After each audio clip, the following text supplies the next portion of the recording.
বাড়িতে কে আছে মা গো? সাধু বাবা কোন কোথা থেকে যাচ্ছেন? আমি নগরদ্বীপ থেকে এসেছি। বসে আছে ওখানে, আসো না তো। আমাকে একটু জল খাওয়াবি মা? খালি জল বাবা, আমার ঘরে তো আজ কিছু অন্য ঠন্ন নাই। না, আমি তোমাদের বাড়িতে জল খাবো না। কেন সাধু বাবা? তোমাদের বাড়িতে অক্ষসর জিনিস আছে। ওটা দেখো তো মানুষ- সাধু বাবা। মানুষ ভালো দেখতে পারে না। জল খাওয়া যাবে না তোমাদের বাড়িতে। মানুষ চোখ লেগে গেছে, তোর বাড়িতে তাবিজ আছে। আমি এই জল দিয়ে আমি তোর বাড়ি শুদ্ধি করবো, তারপরে তোর বাড়িতে আমি অন্ন গ্রহণ করবো, তার আগে আমি করবো না।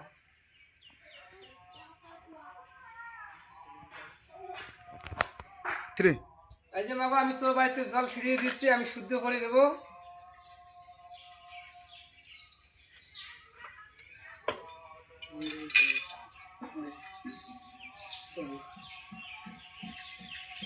হ্যাঁ সাধু বাবা, মিথ্যে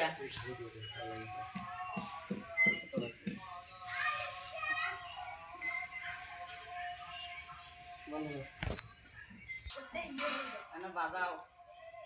ওম নমঃ ত্রিশূল। বাবা